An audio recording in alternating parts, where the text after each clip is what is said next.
listening to Give God 90, where we're not afraid of the tough biblical questions, because we will dig through the language, the culture, and the history to find the truth revealed in the words of our Creator. I wanna see the light.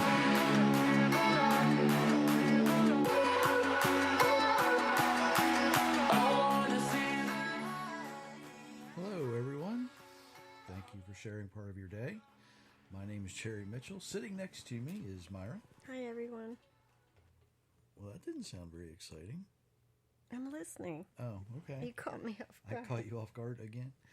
I want to thank everyone for joining us tonight, wherever you are in the world. Don't forget, you can visit Give God 90 and get all kinds of good stuff there. There's also books for sale, various places. Hopefully, very soon, a new one will be out. Want to remind everyone again that not every place in the world has free education. If you want to help someone out who desperately needs it, let me know. I can get you in contact with someone who their orphans need some help. Let's just put it that way. She had coronavirus earlier this year and is behind in everything, and where they are just going back, the students don't have uniforms to wear, so they can't go to school. That is something that's very needed there. So want to make sure that she gets the help she needs. Before we get into what I want to talk about tonight, and this happens a lot. You know, I looked at the news, and if you could see the list of the news that I look at every day, there's probably 15 different newspaper websites from around the world that I look at. But what I want to talk about today is local. And it needs to be addressed because it's about a city that's trying to be proactive in an abortion fight. But the way they're doing it is kind of amazing. And here's the really weird thing. The people that are trying to stop them are the state. So you have a municipality, a city of Seaford, Delaware, now being sued by the state of Delaware over its latest city ordinance concerning abortion. Now, the law doesn't address early or late term abortion. It doesn't address any of that. It simply says if an abortion is performed within the city limits, okay, the remains are not to be considered medical waste. Think about that for a second. The remains of that murdered child must either be cremated or buried as you would treat any other human remains. Now, the state of Delaware says, oh, you can't do that because we have jurisdiction. I'm not really sure they're going to find out that they have jurisdiction in that situation because, at least in Delaware, the lobby for the funeral directors is very, very strong. They might have something to say about that. So this is going to be interesting to watch this play out. Now, here's where my thinking is on this. If you go and you seek an abortion, okay, and you have to then understand that the remains must be treated as human remains, is that going to, are you as apt to murder your child? Probably not. No. I think this is a really good thing. I think that what we're going to see come from this, hopefully, I hope this spreads a lot because it needs to. It actually puts some things back in perspective. So, just saying. Now, I need to do a little more house cleaning before I go on with tonight's topic. The chat is open tonight. If you are one of the people who has a free account with Spreaker or wherever, you can click on the chat whatever platform you're listening on, and it will say, "Oh, you need this account," and that way you can leave us a message. You can comment and do all kinds of things. And it doesn't matter whether we're live or whether you're listening to this later. You can still use that, and I will be notified and get the message. So there you go. If you don't use that, you can go to givegod90.com. There is a contact page there, so you can get up with us that way as well. One of the things that I get asked from time to time from various people, various social media that I'm on, sometimes even in person, and it's, how do I live a biblical lifestyle in the world today? And I know that might sound a little odd, but it's something that people get hung up on. And so I started asking this question, and it's helped a lot. And the question is very, very simple. What do you think a biblical lifestyle looks like? In the world today, what does a biblical lifestyle look like? If you walked into any department store, any grocery store, farmer's market, wherever you are, school, okay? And we're going to expand on this to say church, synagogue. If you walked into any of those places, would you expect the people who are living a biblical lifestyle to look different than anybody else? Would you expect to see something obvious? Now, some of you might be thinking, well, it's kind of easy to see the Jewish folks. Sometimes the men wear a kippah, sometimes the ladies wear a head covering. Sometimes you'll see the tzitzit on the men as they're hanging out under their jackets or somewhere. But really, think about that. There's other religious people who wear things. You see the Amish. You see the Mennonite ladies. They typically will have some type of a small head covering. So, do they appear different? Now, I'm going to ask this really strange question. If they didn't dress any different, would they appear different? Would you know? Never really thought about it that way, huh?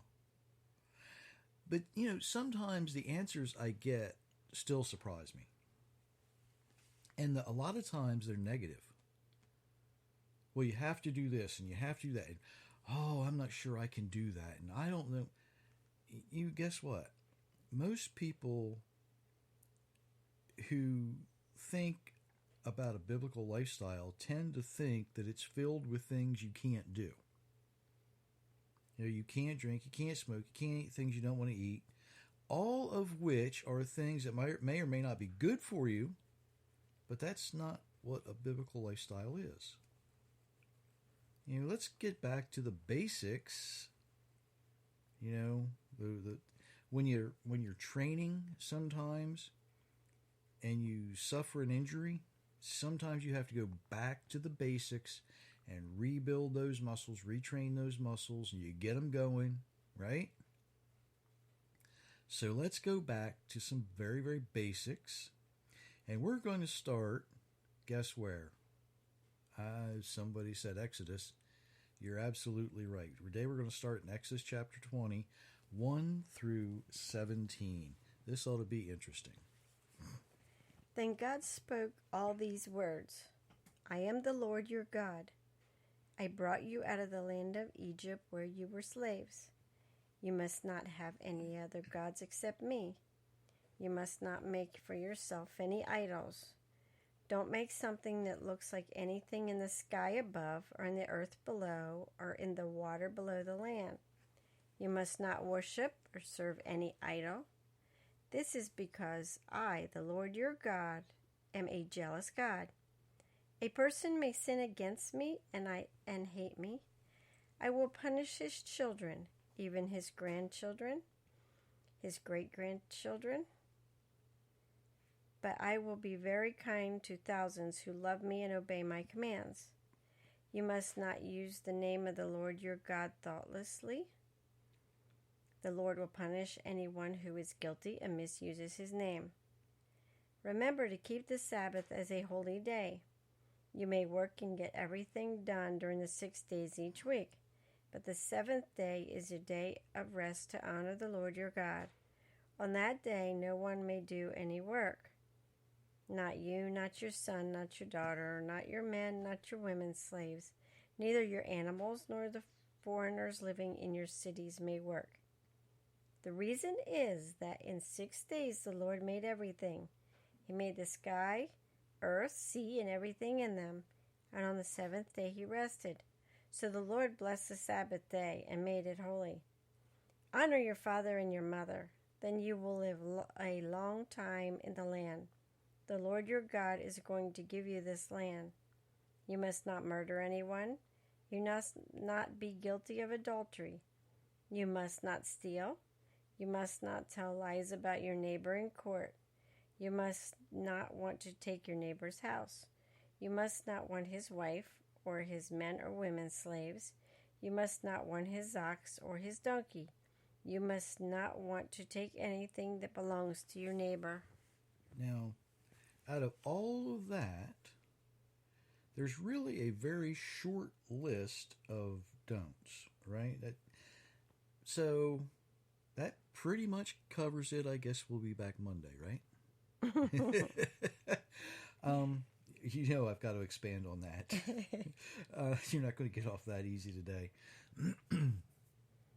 All of these things have been right here in front of you, but many of you question how to apply these things in your life today. And we're going to take a look at a couple. The very first thing is that we do not call or consider any other person our God. No one. Not your mother, not your father, not your spouse. Here's one that's a lot of people I know deal with. Not even yourself. Uh-oh. Not anyone. The only one who deserves to be worshipped as Jehovah is Jehovah. We do not pray to any other person or thing. We don't carry idols or good luck charms. We don't hold on to superstitions. And I got to say this, okay? It can be fun to wear a jersey for your favorite sports team. I get it. But when you turn it into a superstition, that's taking it a little far. You realize, okay, that just because you happen to wear a certain thing when they play, it doesn't mean that they're always going to win, right? In fact, I can tell you who will win this year's Super Bowl without a doubt in my mind. You know who that's going to be? The team that scores the most points. That's just the way it works.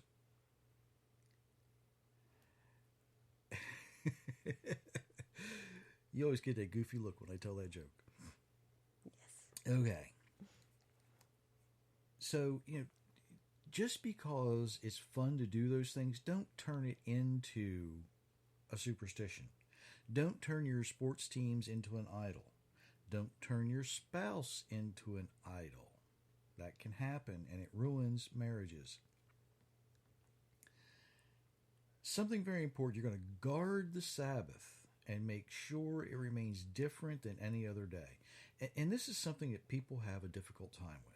I hear all the time about, we can't do this, we can't do that, we shouldn't do this, we shouldn't do that. Well, it's really weird. People think there's so many things they can't do. You are directed to take a day off from work. Now, if you are busy throughout the week and you have things that you would really like to do, you know, think about that. Wouldn't you like to spend some time with your family? Wouldn't you like to spend some time doing the things that you just like to relax and do? Now, the latest wasn't asked directly of me. It was in a social media question, and I looked at it and I couldn't comment because it was kind of just, it struck me strange, and I knew if I commented I would be sarcastic.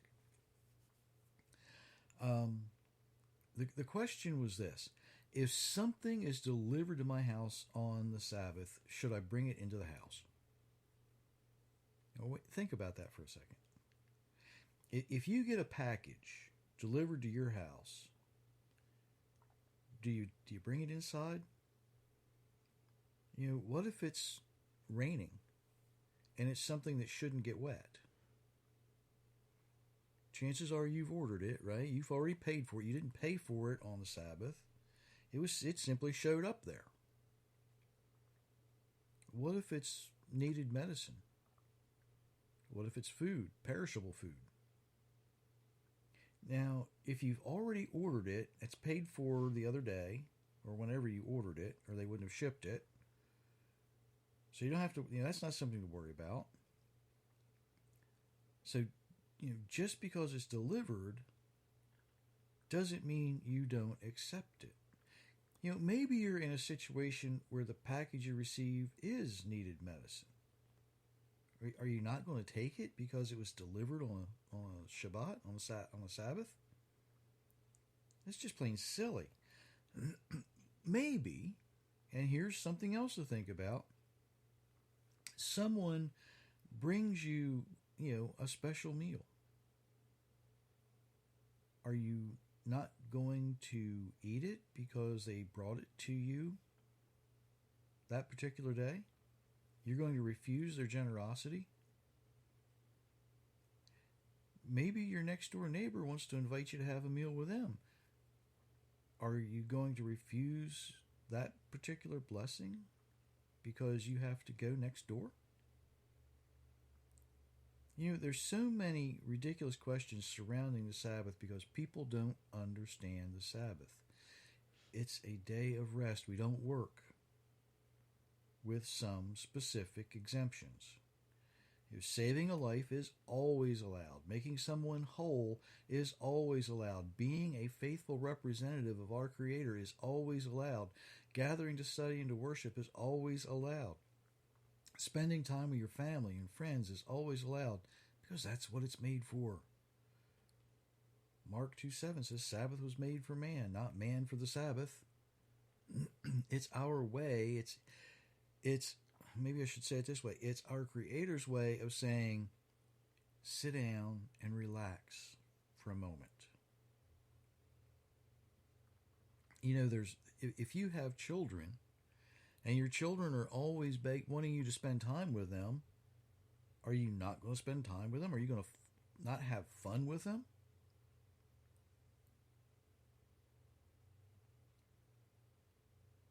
Mankind is supposed to stop working for a day. Relax and enjoy what your Creator has given you. Sabbath was not intended for us to make a list of stupid rules that restrict our lives and make us resent the blessing that our Creator offers us. There's some things we're restricted from. Not only on the Sabbath, but all the time. We can't murder. We can't steal. We can't commit adultery. Maybe I should say there's things we shouldn't do. We shouldn't murder. We shouldn't steal. We shouldn't commit adultery. We shouldn't bear false witness. These are all things that people do, by the way. Every day, all the time. The big one is wanting the exact thing your neighbor may have. Now, that doesn't always mean, his refrigerator. It doesn't mean his sports car. It doesn't mean the garden tools that he has. It doesn't mean that. What he's talking about here is you can't want your neighbor's wife or husband. That's what it's really getting to. That's really a very short list. But look at all the things you have the freedom to do. You can be a blessing to others. How you do that, that depends on the skills that the Almighty has given to you. You have the ability to help and heal anyone, anytime. We have the freedom to treat anyone the same way that we would want them to interact with us. Now, how you apply these things to your life is as individual as you are. There's not a one-size-fits-all solution for living the way we're designed, because the Almighty designs each and every one of us as unique individuals. There's never been anyone exactly like you. And there will never be anyone exactly like you. And, Mark's sitting over there probably saying, that's a good thing nobody's like him. And it probably is. It probably is. Some people have the gift to heal. Some people have the gift to teach. Some people are simply part of an overall support system. You know the folks I'm talking about. The people that you see every day that keep the world going. They might be the people, they might sweep a floor, and they look up and smile. Might be a truck driver that delivers the packages that you get, right? Making sure that, at least once they get to his truck, they don't get banged up any more than they've already been banged up.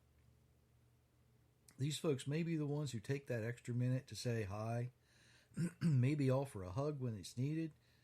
They might take a minute or two to listen to you. Have you ever had, somebody that's delivering mail stop and chat for a moment? Just kind of check up on you? These folks do all this and more. And they're completely satisfied no matter their economic or social status. Chances are, if you're listening to this, you are one of those folks. It doesn't mean that a doctor, a lawyer, or politician can't do the same thing. They have a different support role. They do something different in the course of humanity and mankind. And likewise, there's people who sweep floors that don't have the love of the Creator. They reject it and will never be satisfied with themselves or anyone else. Living a biblical lifestyle might not always look like you think it does. It may not look like you think it should. There's more to it than dressing a certain way or not going some places.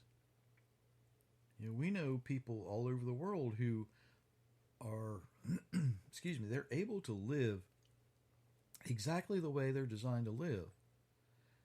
And not all of them have a chance to go to a church or a synagogue. They don't have the chance to wear, a nice suit and tie or a fancy dress. Some don't have the opportunities that you might think are associated with looking like what we have stereotyped a believer to look like. We've given believers a weird stereotype that, you should look like this and you should act like that, and here's where you should go and here's where you should avoid and here's what you should do. You know what? We need to stop being modern day Pharisees. Ooh, I just said that, didn't I? There's an instance in Mark, and we're not going to read the whole thing, but from Mark chapter 2, Mark's going to read verses 15, 16, and then 23 and 24. And it came to pass that as Jesus sat at meat in his house, many publicans and sinners sat also together with Jesus and his disciples. For there were many, and they followed him.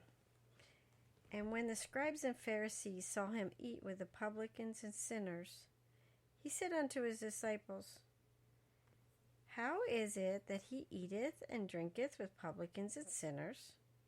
And it came to pass that he went through the cornfields on the Sabbath day, and his disciples began, as they went, to pluck the ears of corn. And the Pharisees said unto him, Behold, why do they on the Sabbath day that which is not lawful? Okay. So we've got a couple of different instances. The Pharisees were confused and they were jealous.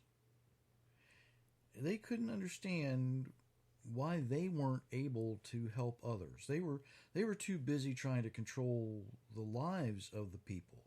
But they had heard, some of them may have seen what Yeshua and his disciples were able to do. The Pharisees had made rules that were never intended to be made by the Almighty. They had basically corrupted the sacred word of the Creator. Yeshua himself said, Truly I tell you, whoever will trust me will also do the works I'm doing, and he's even going to do greater things than these. You can find that in John 14.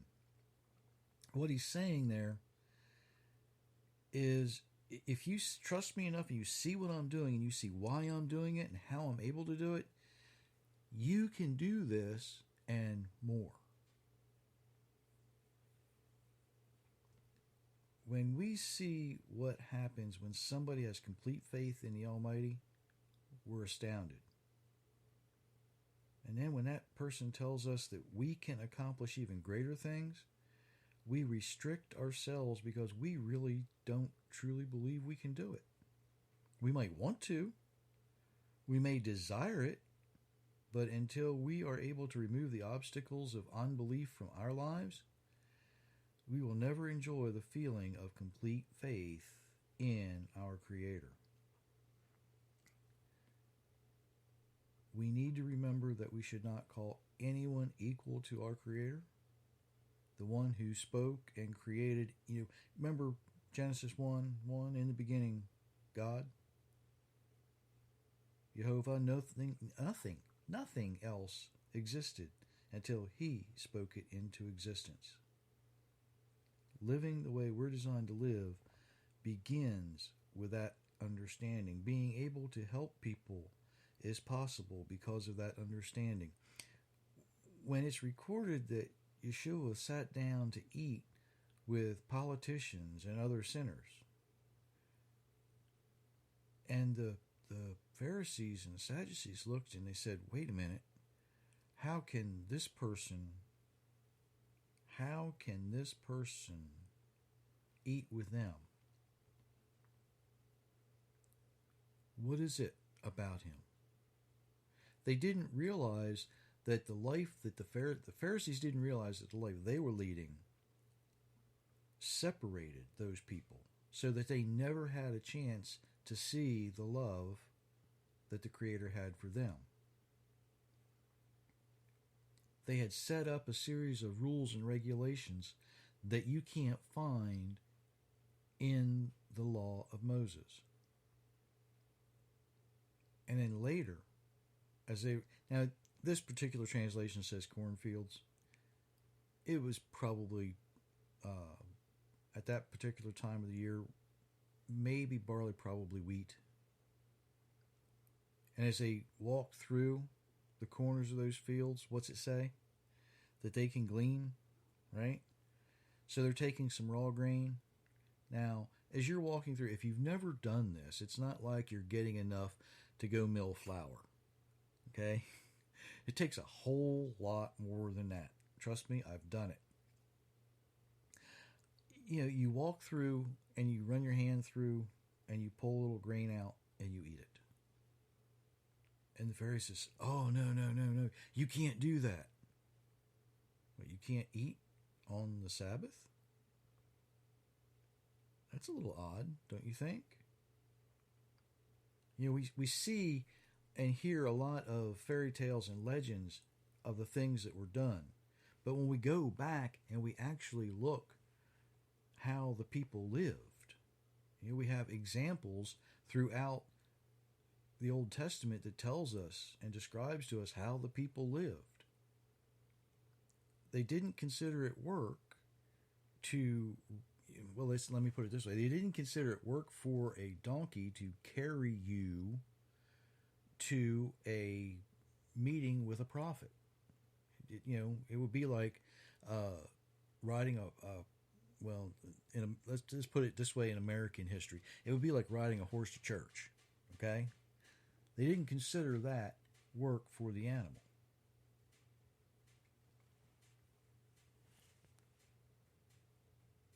And it amazes me that people think that living the way we're designed to live should look something other than the way it should look. If we have the understanding that in the beginning was God, in the beginning was the Creator, if we have the understanding that we can help people because in the beginning, God, our Creator designed us with individual skills to benefit the people around us.